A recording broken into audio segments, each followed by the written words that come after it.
In this video we want to show how to construct a cash flow statement. It's a very straightforward exercise, but it's one which is very important when discussing the financial processes within the business. The ability of the business, for example, to meet its current obligations and to have sufficient funds available from the sale of goods and to meet contingencies as and when they arise. So it's important to have a clear idea of how to construct a cash flow statement. It's a very important but yet simple financial document. Let's take this is just a very simple way of looking at it. Now let's say we have a cash flow statement over a 12-month period, and we're dealing here with product A. So for some company, they make a product which is called A, and they sell this product on the market for £5. Very simple, straightforward. And for each of the 12 months, we have the number of product A that's sold. So in month 1, they sold 20. I'll just put the cursor onto the screen to illustrate. So they sell 20 in the first month, 25, 30, and 35 in the fourth month, and so on. So we have the price of 5, and we have that. Therefore, the revenue from sales is simply 5 times 20, which is 100, 5 times 25, which is 125, 5 times 30, which is 150. So straightforward. So we can work out what the monthly revenue is. And in addition to that, we'll say that this particular company receives interest on money it's deposited with the bank. So in the second month it receives 3, whatever 3 is, 300, 3,000, whatever. So it receives 3, and in month 8 it receives 5, in month 11 it receives 1, just to show how that is built in. So then we have the total receipts, of course, which is just this one, which is the sum of those two, and this one is 128, 125 plus 3, and over here 275 plus 5, which is 280, and the rest, of course, have nothing added. Now, let's say the business has outgoings, as most businesses do. And in this case it has raw materials, labour, it's got overheads, bank charges, salaries, presumably different to labour, miscellaneous expenses, telephone and office, and capital expenditure. This is just a set of titles just to illustrate how the cash flow statement is constructed. If we were doing a real one, we'd have real headings and be very careful about the types of headings, ensuring there's no overlap between them, and making sure that they do refer to actual parts of the business. But in our simple illustration here, we just have these various headings. So raw materials is 13 in month 1, 5 in month 2, 5 in month 3, so and so on, just 5 all the way across by the look of it. Labour is this column here, or sorry, this row here, I should say. And overheads, this row here, and bank charges, and so on. So we've just got different figures which we've added in here. And if we add up those figures, 17 plus 11 plus 12 plus 3 and so on, we get 97. And the next one we'd add up 157. And the next one's 151, and so on. So these are our outgoings per month within this particular business. Now if we take our outgoings away from what we receive 100, we pay out 97, so we're left with 3. And there's no opening balance on this account, so I've just highlighted it here as 0. We start at month 1. There's nothing before month 1. The business starts on month 1, let's say. So there's no opening balance. So we have, on the month, we have +3.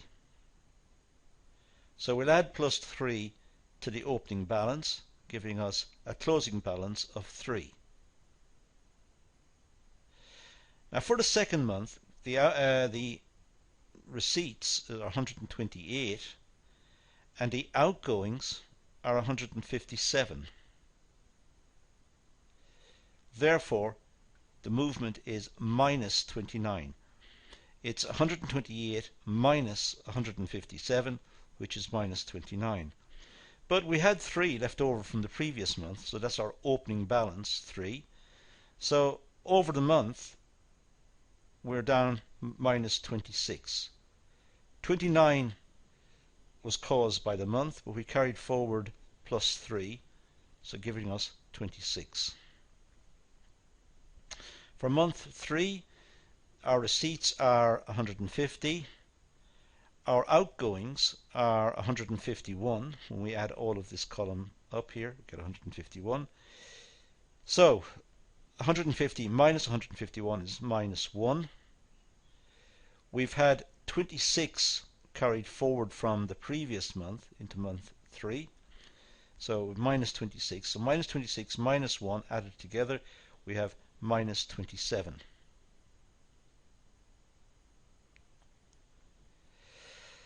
So let's just look at what we've got here. We have 100, which is our opening. We had expenditure of 97, movement of 3, we had no opening, and we had 3 left over. That 3 we carried up as an opening balance into the next month. We add that to our balance for the month, which is 128 there, that's what we received, less our outgoings, 157, which puts us 29 down on the month, but we had the 3 carried forward, leaving us 26. And we do that all the way across to generate this row of figures here, which is our opening balance figures. You can see that this figure is the same as this one. So our closing figure on the month is our opening figure for the following month. Closing figure -26. In the following month, the opening figure is -26. -27, -27, 0, 0, and so on. So what we've got then is the cash flow statement. We've worked out what the cash flow statement for this business will look like. So what the figure tells us is how successful the business is at handling its expenditure and trying to ensure that it's got sufficient resources to keep itself in business. If we look at the closing balances here, it's 3 minus 26 minus 27, 0, -5. It's gone through a bad period. This is a bad period for the business. Then, fortunately, 24, 73, 150, 230, and so on. So we have a good period coming up, which leads to these very positive figures over here. So the 203 we carry up as the opening figure in month 10. The closing figure in month 10 is 280, which is the opening figure in month 11. And that's the way it works. I've just colored them in to show where how they relate. So you can see straight away by color coding, -26, -26, -27, 27, 0, 0, -5, -5, 24, 24, and so on. And that is a cash flow statement. That's how it's worked out. That's one particular style. Sometimes people do it differently, and they take the opening balance and put the opening balance up here at the start, because this is where the the month starts from. They think it's up here, and there's no problem with that. If we just look at that type of style, there you go. I've just moved the opening balance from the bottom up to the top here. There's the opening balance, and you can see it's 3 and 3 and 26 and 26, and it comes down, and what we've got is the closing balance along here. And the closing balance is really what the business person will be interested in, to see if they've got sufficient reserves in the bank or available to them to pay their bills or to pay for any contingencies that may arise. And as I said, that's all there is to know really about a cash flow forecast and cash flow statement. Cash flow forecasts are widely used as one of the accounts, projected or forecasted accounts, that are used when setting up a business. Banks and investors like to see estimates of what the cash flow will be over, say, the coming 12 months. They'd like to see the projected profit and loss account, and perhaps some sort of estimate of trading profit and loss and balance sheet. So the investors would like to see some sort of estimates, realistic estimates of how the business is expected to perform over the coming, say, 12 months. And one of those will be cash flow. Of course, as to where the figures can come from to fill out such a document is very difficult to see, because we can't see the future. So being asked to estimate one into the future, it's very difficult. We don't know what the world's going to be like in 12 months' time. However, it's a document that is requested, and as far as we're concerned, we should know how to complete the document and how to fill it out, and what a cash flow statement is. And that's all this little video is attempting to do.